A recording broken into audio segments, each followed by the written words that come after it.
And a very good day to all my viewers out there. This is video number 31 of my 2019 flood coverage. It is right now Sunday, June the 2nd, 2019. It's 2:25 p.m. And it's been a couple of weeks since I gave an official flood update. And look at this, here we are in June and we are still dealing with significant flooding in the area. And believe it or not, I don't know if you remember, but a couple of weeks ago when I was filming here, when apparently they said the water levels were at their highest, because since then they claim that they've gone down. But look at this, when I was here a couple of weeks ago documenting this, I don't remember this being closed off. And to me, it looks like the water levels have actually gone up since I last did an update here. But according to the graph and according to all the information, apparently the water levels have gone down. But this seems to show otherwise. And as we go over here, you can see just how high that water is, especially as we work our way down here. Because what I'm going to do in this video, I'm going to work my way to the west and then I'm going to head east, and basically going in random order. And here's our sewer, by the way. This is the sewer that I've been filming a couple of weeks ago. Look at this, completely submerged now. So, you know, in terms of my perspective, the water levels have actually gone up since May. Let's take a look down here. Let's go check out what's going on down here. So I'll just show you here on the side just how high that water is. Look at that, coming right up to the cement. And there's the actual river. Now I don't see any water coming over the Sainte-Anne-de-Bellevue canal, that grassy area. But let's work our way down and see what it looks like on the boardwalk.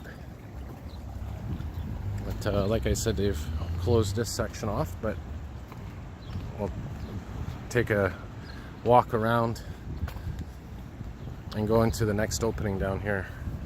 Look at that, incredible. So those sandbags really weren't efficient, were they? And if you look here, the water's come right into this area here. Okay, so I made my way around here. Look at this. There's that flooded portion of boardwalk right there. Just to show you how those sandbags haven't really been effective. And like I said in this video, I'm going to work my way west. We're going to go check out the residential area west of here in St. Anne's that was hit. And we're going to see how that's holding up. Because remember, they have those dikes there, those sand dikes up. So we'll see what's going on down there. We'll see how that's holding up. You know, usually by this time each year they have this area full of boats, but that's not happening this time. Incredible how high that water still is, and here we are in June.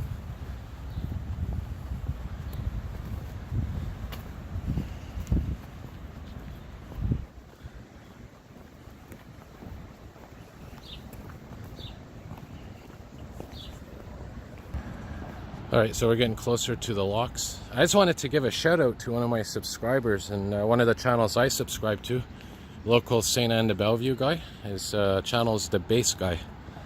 Very interesting channel, very interesting radio show he does from his home. Bit of music, bit of sports, bit of news. Very entertaining. And look at this. Definitely no boats here. So I'm wondering, you know, to any of my viewers out there that are in, you know, Ontario and other parts of Quebec that have been hit by the flooding, what's it like in your neighborhood? Are you still experiencing these high water levels? And I'm really curious to see what it's going to look like up here once we get to that residential area. Oh wow, look at this, they actually opened up the bridge. I think the bridge is open, the locks, which means we're going to get a nice view of these rapids. So I'm going to pause the video and I'm going to resume crossing that bridge.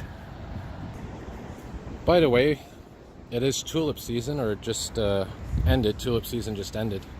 So I just wanted to include a little bit of tulips in this video on a lighter note. I think these are some cherry blossoms.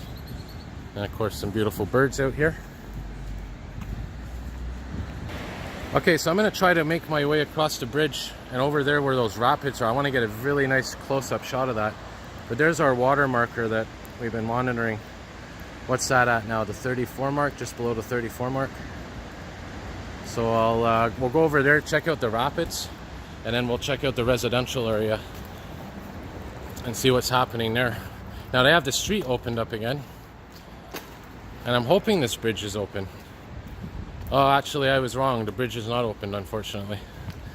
I guess it was just some employees going across. But anyway, there's your locks.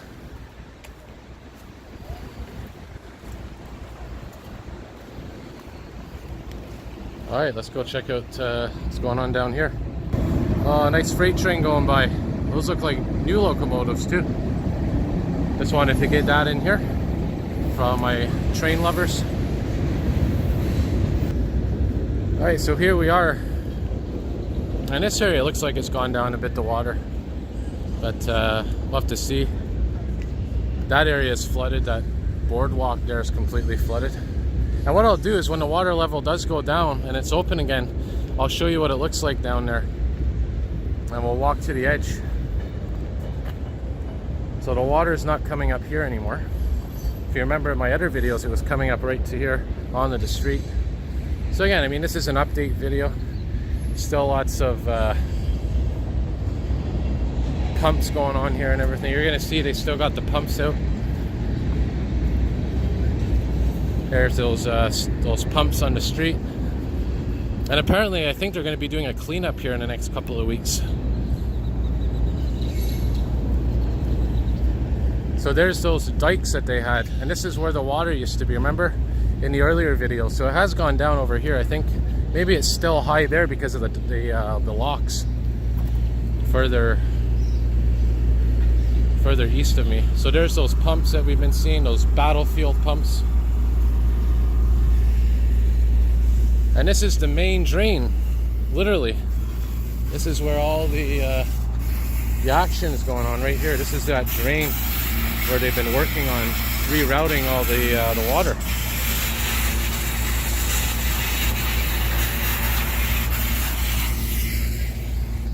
And there's those temporary dikes that they've started to take down. And what we'll do is I'll give you a quick shot over here.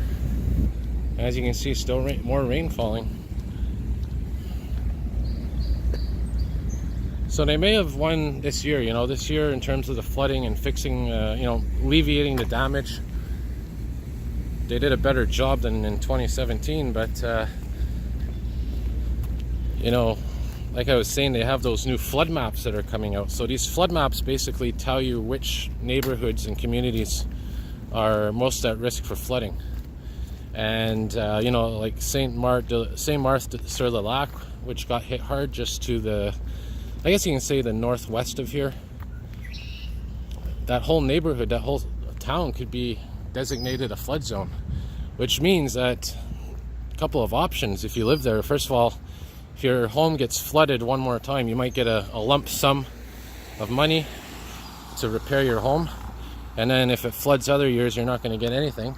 Or you might get a bigger sum of money to relocate to another area that's not a flood zone. And the other option is, I think, you know, the government might just say to you, you know, look, you're in a flood zone. We're going to have to tear down, you know, tear down the whole neighborhood, basically. And that's just a reality of today's world. You know, you have to understand this is all a result of climate change. And, you know, we've been ignoring this for decades. You know, the evidence, the science was there. And, you know, people have said, you want to keep living your lifestyle without, you know, making changes, you're going to pay the price, and nature is going to always win. And now we're seeing the cost of this. I mean, think of this, all these sandbags, this equipment, this manpower, all this could have been used for something else, you know, if people took better care of the environment. I'm not saying there's not going to be floods. I'm not saying there's not going to be, you know, storms, but it's not going to be as major as it is now.